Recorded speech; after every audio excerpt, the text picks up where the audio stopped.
Kejadian pasal 39 ayat 1 sampai ayatnya yang ke-6.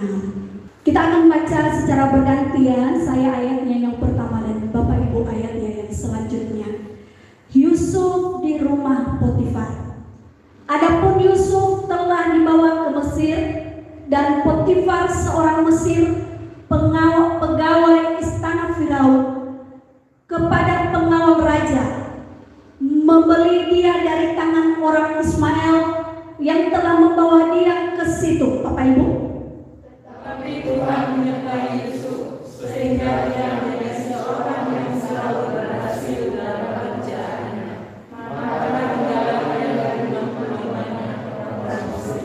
Setelah dilihat oleh tuannya bahwa Yusuf sertai Tuhan dan bahwa Tuhan membuat berhasil segala sesuatu yang dikerjakannya,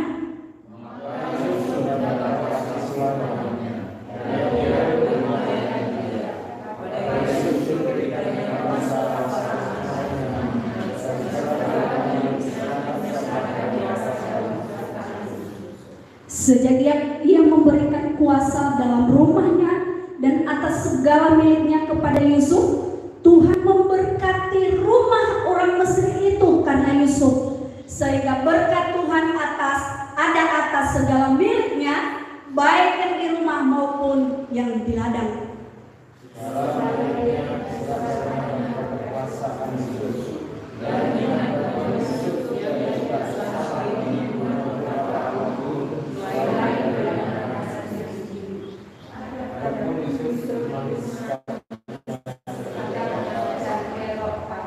Haleluya, puji nama Tuhan. Bapak Ibu Saudara yang terkasih, ini adalah cerita Yusuf.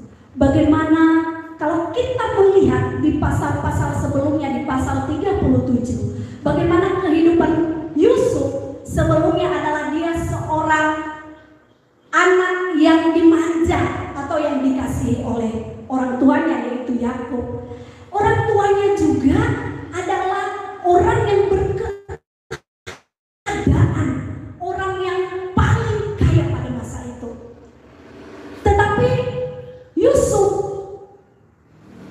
karena dia lahir waktu masa tua ayah dan ibunya, maka ayahnya sangat mengasihi dia dibanding dengan saudara-saudaranya yang lain. Sehingga suatu hari ketika bapaknya menyuruh orang untuk membuat jubah yang indah kepada Yusuf, orang saudara-saudaranya yang lain iri kepadanya, dengki, sakit hati.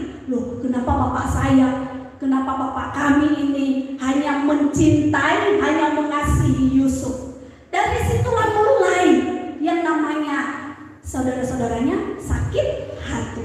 Bapak Ibu Saudara, tapi kita tidak membahas itu pada pagi hari ini. Yang kita bahas yaitu banyak sekali orang-orang di dunia ini yang mau hidupnya sukses. Ada orang yang mau supaya pekerjaan usahanya lancar. Tetapi di dalam mereka meraih kesuksesan tidak terlepas dari yang namanya proses. Tidak terlepas yang namanya ujian, dan ada juga yang menderita. Dan tidak terlepas juga ketika kita mau sukses pasti ada kegagalan. Bapak Ibu Saudara yang terkasih, ada banyak tokoh-tokoh dunia yang mengalami kegagalan di dalam hidup mereka. Seorang tokoh dunia yang bernama Kolonel Sanders, mungkin ini tidak asing sekali, yang membuat KFC. Pada waktu itu dia membuat usahanya, yaitu membuat ayam KFC yang Bapak Ibu nikmati sekarang ini. Mungkin ada yang makan gitu. Nah, jadi dia memulai usahanya ini dengan membuat bumbu-bumbu apa segala macam dari nol, dia membuat. Sampai pada akhirnya dia menawarkan kepada beberapa restoran. Dikatakan di situ lebih dari 1.000 restoran menolak KFC-nya, menolak usahanya. dia merasa gagal. Gagal di dalam usahanya, gagal di dalam hidupnya. Tetapi apa yang terjadi? Ternyata ada peluang kepada dia. Ada satu restoran yang menerima usahanya itu. Bapak Ibu, di dalam hidup kita ini walaupun kita gagal, tetapi kegagalan bukan akhir dari kesuksesan, tetapi kegagalan itu adalah awal dari kesuksesan. Amin. Tokoh Alkitab juga banyak sekali yang jatuh, yang gagal di dalam hidup mereka. Tokoh Alkitab yang pernah gagal salah satunya yaitu Daud. Kenapa Daud jatuh? Kenapa Daud gagal?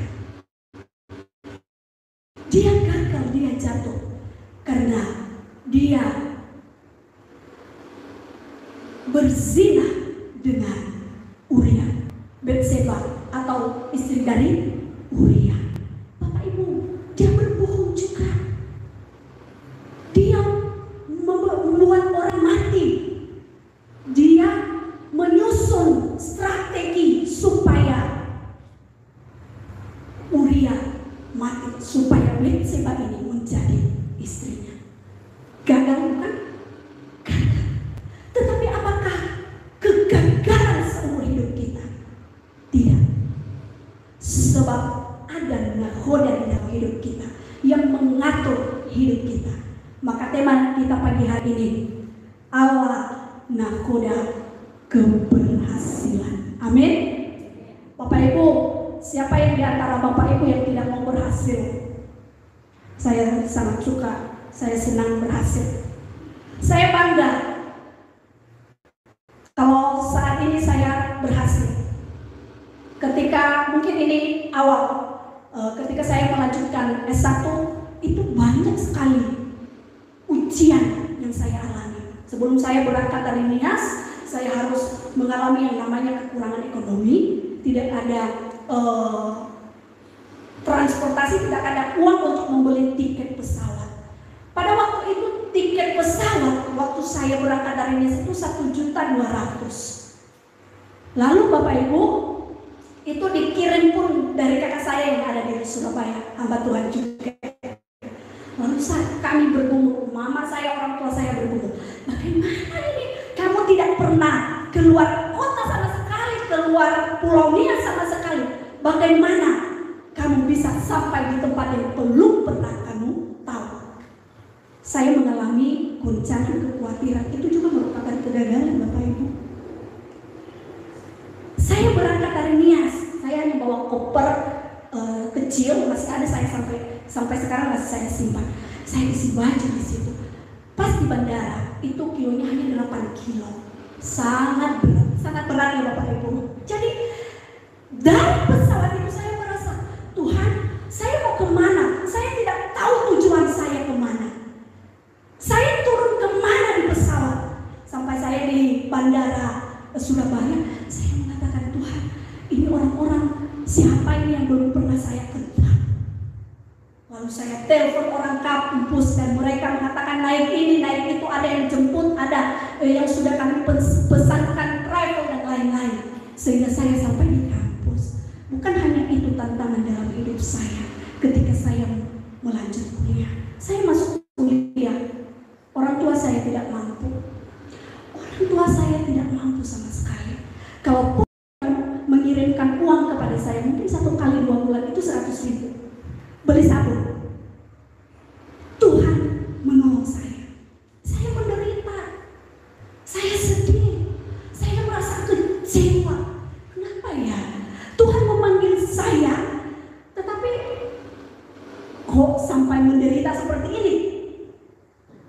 Selama 1 semester saya lalui. Lalu 1 semester ini ternyata saya punya utang besar, hampir kurang lebih 5 juta. Saya tidak diperbolehkan kuliah. 2 minggu diberikan waktu untuk membayar. Saya berdoa di Tuhan, Tuhan tolong. Kalau Engkau yang memanggil saya, Engkau pasti memberikan orang yang menolong saya. Pas 1 minggu, Tuhan menjawab. Bapak Ibu, saya bersaksi. Penderitaan, kekhawatiran,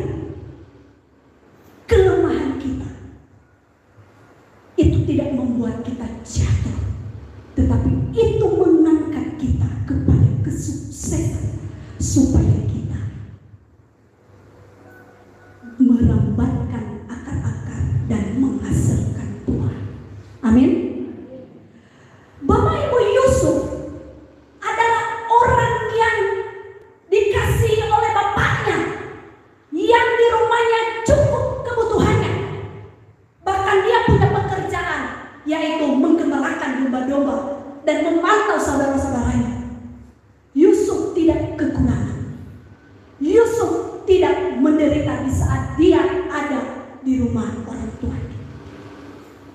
Tetapi bagaimana Yusuf menderita setelah saudara-saudaranya menyusun rencana untuk menjual dia, untuk membuat Yusuf ini jauh dari bapaknya. Mereka menjual dia kepada orang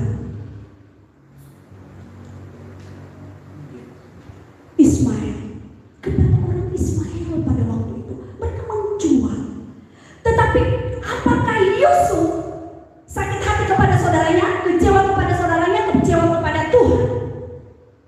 Kita akan lihat selanjutnya bagaimana kehidupan Yusuf. Bapak Ibu Saudara, apa kunci Yusuf berhasil di dalam hidupnya? Saya percaya Bapak Ibu bahwa semua Bapak Ibu dan pemuda remaja di tempat ini telah berhasil di dalam iman. Amin. Yusuf berhasil di dalam hidupnya karena ia memiliki sikap yang manis atau sikap yang baik. Kita akan membaca di ayatnya 36 ayat 6. Segala miliknya diserahkannya pada kekuasaan Yusuf, dan dengan bantuan Yusuf ia tidak usah lagi mengatur apa-apa pun selain dari makanannya sendiri. Adapun Yusuf itu manis sikapnya. Manis sikapnya artinya sikap Yusuf itu menyenangkan hati tuannya. Sikap Yusuf yang menghormati tuannya. Sikap yang rendah hati dia miliki. Menarik. Jadi sikap manis ini bisa ditunjukkan melalui perkataan perilaku kita, perilaku Yusuf. Atau dia juga bisa menampilkan penampilan yang indah yang baik. Dikatakan di situ, dan elok parasnya. Pastinya Yusuf bersih orangnya karena di rumah bapaknya dia lebih banyak di rumah bersama dengan orang tuanya. Pasti perawakannya baik, perawakannya terlihat sangat tampan. Jadi kalau Bapak Ibu merasa tampan pagi hari ini, berarti Bapak Ibu sangat luar biasa. Amin.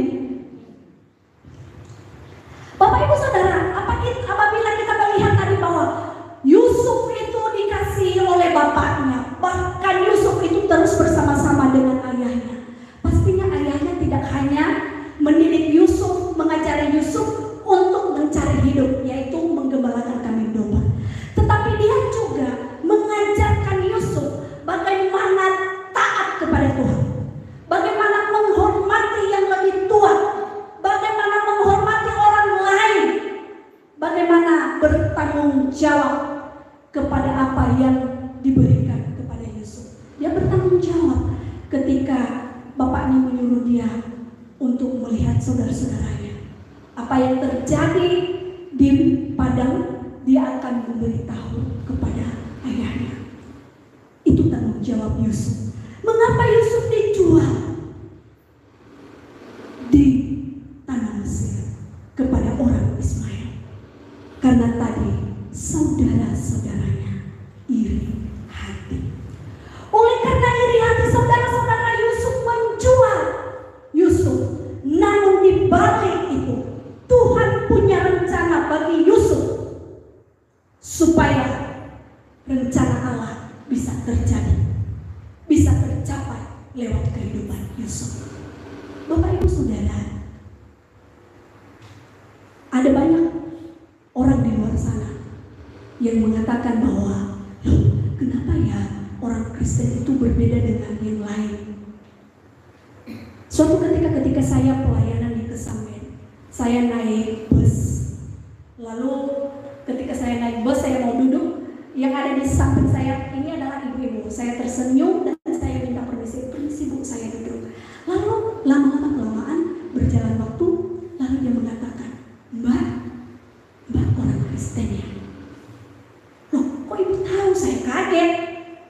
Kenapa kok ibu tahu? Ya, berbeda dari yang lain. Saya merasa, loh, apa yang berbeda? Kita sama-sama manusia, kita sama-sama perempuan. Enggak Pak, ini ada auranya yang berbeda. Ada sesuatu yang berbeda dari Mbak. Lalu saya bilang dalam hati, oke, berarti aura saya aura-aura menakutkan orang. Tetapi dia mengatakan bahwa ada aura, ada sesuatu yang berbeda dari orang yang mengenal Tuhan. Terlihat dari, dia mengatakan terlihat waktu Mbak sebelum duduk itu tersenyum lalu meminta permisi. Ternyata dari perilaku kita, dari sikap kita memperlakukan orang lain, dari situlah mereka melihat dan mengenal kita. Bapak Ibu Saudara, Yusuf ketika tinggal di rumah tuannya, tuannya mengatakan Yusuf ini memiliki perilaku manis baik. Saya percaya kita sebagai anak-anak Tuhan, kita juga memiliki perilaku hormat kepada yang lebih tua. Kalau anak-anak pemuda, hormati, hargai yang lebih tua. Kita semua harus menghormati dan menghargai Tuhan, supaya ketika menghargai dan menghormati Tuhan, wujudnya adalah sikap kita menghargai firman Tuhan. Amin. Kalau kita menghargai Tuhan, wujudnya kita menghargai pemberitaan firman Tuhan. Oleh karena itu Bapak, Ibu dan saya, sebagai anak Tuhan yang percaya kepada Tuhan, harus memiliki sikap yang manis, sikap yang baik, yang membuat orang lain diberkati, sikap yang menyenangkan suami Anda, istri Anda, anak-anak Bapak Ibu, bahkan orang yang di luar diri Bapak Ibu, tetangga Bapak Ibu semua, apalagi di dalam gereja. Amin. Filipi 4 ayat 5. Kalau boleh ditampilkan Filipi 4 ayat 5. Satu orang yang sudah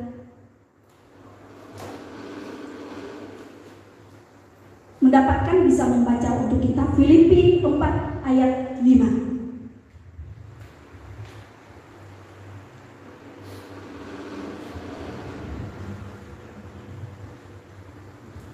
Hendaklah kebaikan hatimu diketahui semua orang, Tuhan sudah dekat.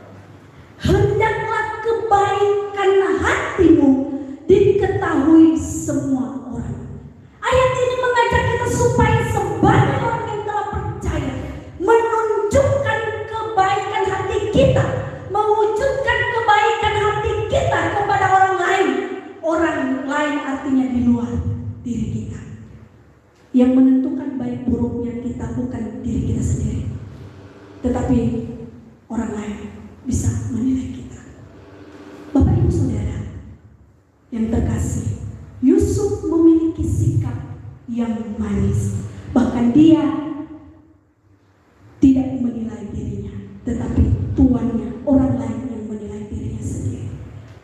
Saya dan Bapak Ibu Saudara memiliki sikap yang menyenangkan, baik menghormati orang lain.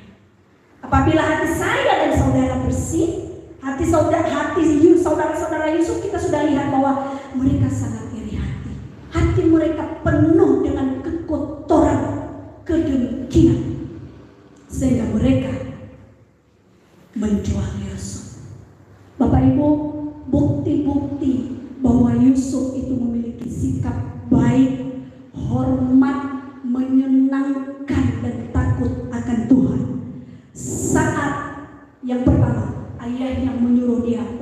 melihat saudara-saudaranya di padang. Sahutnya apa katanya? Ya Bapa. Dia tidak menolak ketika ayahnya menyuruh dia pergi ke padang untuk melihat saudara-saudaranya. Kalau anak-anak kita disuruh sekarang, ayo kerja di ladang, bekerja apa enggak? Sulit, mungkin sulit ya Bapak Ibu. Tetapi Yusuf yang pada saat itu, dia dengan senang hati, ya Bapak, ini tanda-tanda bahwa Yusuf taat kepada orang tuanya. Dia sangat menghormati, dia juga mengasihi orang tuanya dengan tidak membantah. Yang kedua, harta dari tuannya dijaga dengan baik. Ia bertanggung jawab atas segala yang diberikan oleh tuannya kepadanya. Dia memiliki sikap yang bertanggung jawab. Karena itu kalau mau dipercaya, bertanggung jawablah. Saya kalau Bapak Ibu mempercaya saya harus bertanggung jawab. Yang kedua, yang selanjutnya itu Yusuf ketika Potifar, istri dari Potifar menggoda dia tidak jatuh di dalam godaan. Kenapa dia tidak jatuh? Karena dia sangat menghormati tuannya. Dia sangat menghargai tuannya. Bahkan lebih dari tuannya itu, dia menghormati Tuhan. Dikatakan di ayat 30 pasal 39 ayat 9 dikatakan, dan apa yang telah kamu pelajari dan apa yang telah Kejadian pasal 39 ayat 9 mengatakan bahwa bahkan di rumah ini tidak lebih besar kuasanya daripadaku, dan tiada yang tidak diserahkannya kepadaku selain daripada engkau, sebab engkau istrinya. Bagaimanakah mungkin aku melakukan kejahatan yang besar ini dan berbuat dosa terhadap Allah? Tegas. Dia memiliki sikap yang tegas. Dia tidak mau mempermalukan Tuhan, dan dia tidak mau mengkhianati kepercayaan Tuhannya kepadanya. Bapak Ibu, kalau Yusuf bukan orang baik yang menjaga hatinya, pasti akan jatuh dengan godaan istri dari Potifar. Kalau Yusuf tidak kuat iman, dia telah jatuh. Tetapi bagaimana mungkin aku melakukan kejahatan yang besar ini dan berbuat dosa terhadap Allah? Karena Yusuf sangat hormat kepada Allah, taat kepada Allah, maka dia takut melakukan dosa. Ia sadar akan kedudukannya. Dia hanyalah seorang hamba yang dipercaya. Ia sangat rendah hati. Karena itu, di dalam Mazmur 7 ayat 10, mari kita bacakan Bapak Ibu. Mazmur pasal 7 ayatnya yang ke-10. Perisai bagiku adalah Allah yang menyelamatkan orang-orang yang tulus hatinya. Jadi Yusuf tulus hatinya mengerjakan pekerjaan yang diberikan kepadanya. Maka dia mengatakan perisai, alat baginya, pertahanan baginya untuk melindunginya dari godaan adalah hanya Allah. Bapak Ibu Saudara, kalau Bapak Ibu Saudara mengalami yang namanya ketakutan, apapun segala macam kekhawatiran apapun, bahkan kegagalan sekalipun, ingatlah bahwa ada perisai Bapak Ibu, yaitu Allah. Amin. Bapak Ibu Saudara, bagaimana dengan kita? Apakah kita telah memiliki sikap seperti Yusuf yang menyenangkan hati Tuhan, yang hormat kepada Tuhan? Kita bisa melihat dan menunjukkan semuanya itu melalui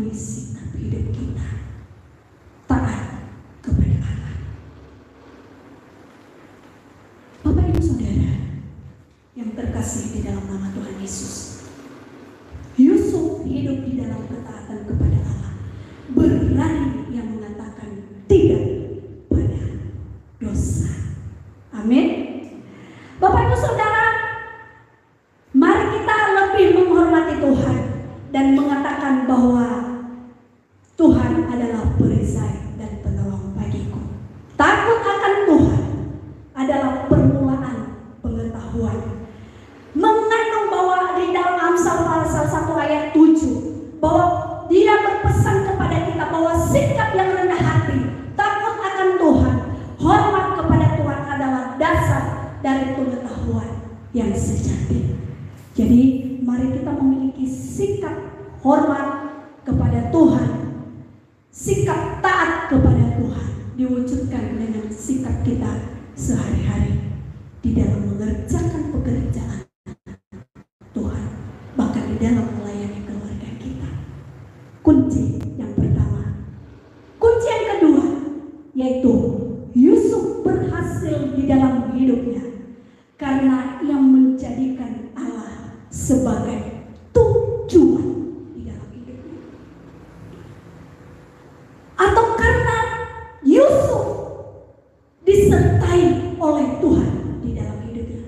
Jadi kalau Yusuf berhasil itu bukan karena usahanya sendiri, bukan karena kepintarannya sendiri, tetapi karena penyertaan Tuhan. Amin. Di ayat 2 mengatakan bahwa tetapi Tuhan menyertai Yusuf sehingga ia menjadi seorang yang selalu berhasil dalam pekerjaannya. Yusuf yang mengalami proses hidup yang berat ternyata membuahkan hasil yang baik. Bapak Ibu, kalau Tuhan sedang memproses Bapak Ibu jatuh bangun di dalam bisnis, jatuh bangun di dalam pekerjaan. Kalau anak-anak muda mungkin nilaimu jatuh bangun kecil atau besar, itu adalah proses supaya kita lebih naik level lagi. Anak-anak sekolah kalau naik kelas harus ujian dulu. Begitupun dengan kita. Kalau kita mau sukses, jangan hanya mau suksesnya saja, tetapi harus mau proses. Belajar dengan proses. Kalau tidak mau proses, itu ujung-ujungnya nanti akan gagal. Bapak Ibu, ada banyak sekali anak-anak Tuhan yang mengalami proses seperti Yusuf. Penderitaan. Bahkan menjadi kecil dulu. Menderita di proses jatuh bangun. Tetapi ada maksud Tuhan. Ada rencana Tuhan. Supaya ketika Yusuf mengalami kesuksesan, dia menjadi besar, dia tidak sombong. Ketika Bapak Ibu diproses oleh Tuhan jatuh bangun pekerjaan Bapak Ibu, anak-anak sekolah nilainya kecil, anak-anak sekolah ada yang tidak naik kelas, itu adalah proses supaya ketika engkau sukses, jangan engkau sombong, supaya engkau mengatakan bahwa itu dari Tuhan, benar-benar karena Tuhan menyertai. Saya melanjutkan S2 saya dengan cucuran air mata. Kalau saya menyaksikan ini, saya menangis. Kenapa? Karena saya mengalami sendiri. Dulu waktu saya melanjutkan S2 saya, banyak juga tantangan. Ketika saya mau menyusun skripsi, saya selesai melahirkan, saya mengalami penderitaan. Saya memaksakan untuk menyusun tesis saya sampai saya sakit, mengeluarkan darah beberapa kali. Sampai saya gagal tidak ujian, tidak mengikuti ujian tesis. Sampai saya pengen 1 tahun. Gagal karena ekonomi tidak ada. Tidak melanjutkan. Tetapi apakah Tuhan tidak mendengar doa-doa saya? Dia mendengar. Sampai saya bangga kalau saya sukses. Bapak Ibu juga harus bangga. Apapun yang Bapak Ibu kerjakan, sekecil apapun, kalau hasilnya kecil apapun, tetapi dengan jerih payah Bapak Ibu harus bangga. Saya bangga Bapak Ibu. Walaupun di dalam proses yang sangat berat, tetapi ada hasil yang memuaskan. Kata orang, apapun kata orang, itu tidak menentukan keberhasilan kita. Tetapi yang menentukan kita berhasil adalah Tuhan. Jangan hidup di dalam kata orang, tetapi hidup di dalam kebenaran firman Tuhan. Amin. Proses saya dan saudara tidak sama, pasti berbeda. Tetapi tujuan Tuhan sama bagi kita. Supaya Tuhan memunculkan kita seperti emas. Supaya kesuksesan itu kita memandang bahwa itu adalah rencana daripada Tuhan. Percayalah bahwa Allah yang telah menyediakan rencana yang indah di balik proses yang sakit. Ada banyak anak-anak Tuhan sudah pintar, banyak karunia, banyak talenta, tetapi itu tidak menjamin dia sukses. Tetapi yang menjamin kesuksesan adalah takut akan Tuhan, menjadikan Tuhan sebagai nakoda di dalam hidup kita, di dalam pekerjaan kita. Tuhan yang mengatur semuanya. Bahkan banyak anak-anak Tuhan di luar sana mencari pekerjaan dengan mati-matian, mau bekerja, punya semangat untuk bekerja, tetapi tidak mendapatkan pekerjaan. Tetapi ada anak-anak Tuhan yang sudah disediakan Tuhan bekerja, lowongan pekerjaan, tetapi dia menyia-nyiakan kesempatan itu. Ini adalah orang-orang yang hidupnya tidak mau maju, tetapi dia mau berada di dalam. Dia mau hidup di dalam kegagalan. Dia tidak mau sukses. Karena itu saya percaya jemaat-jemaat Tuhan di tempat ini adalah jemaat-jemaat yang mengandalkan Tuhan, yang menjadikan Tuhan nakoda di dalam pekerjaan, di dalam usaha, di dalam sekolah, di dalam kehidupan anak-anak kita semuanya. Tuhan yang menjadi nakoda bagi kita. Tuhan yang mengatur.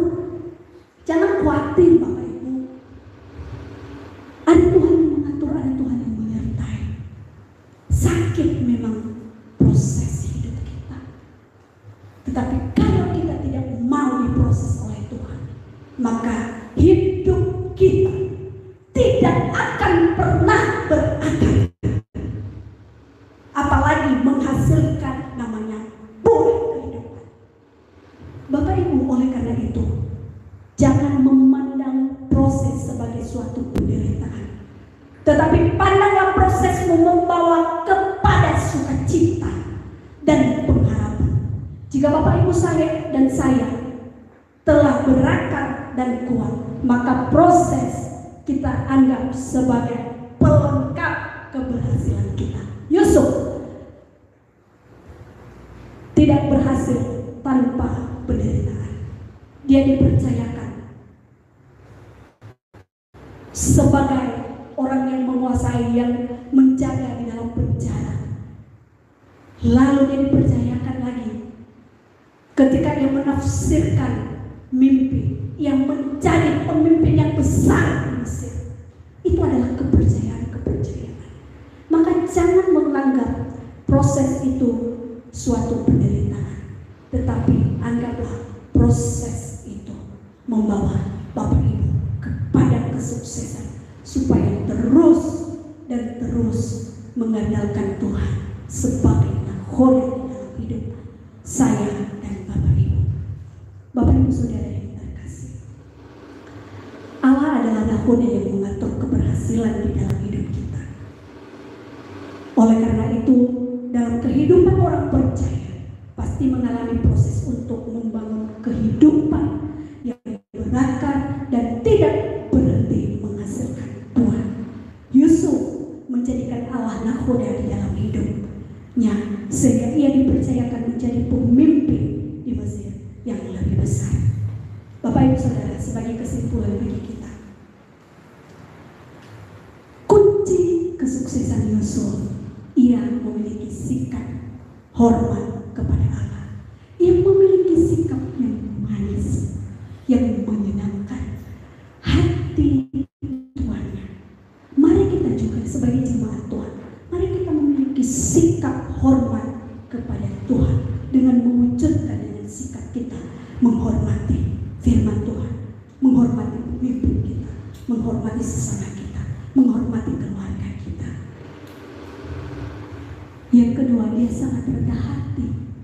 Dia tahu posisinya dia, bahwa dia hanya seorang hamba. Bahkan dia menolak godaan. Dia lebih hormat kepada Tuhan. Yang kedua, kuncinya yaitu Yusuf menjadikan Allah sebagai nakhoda.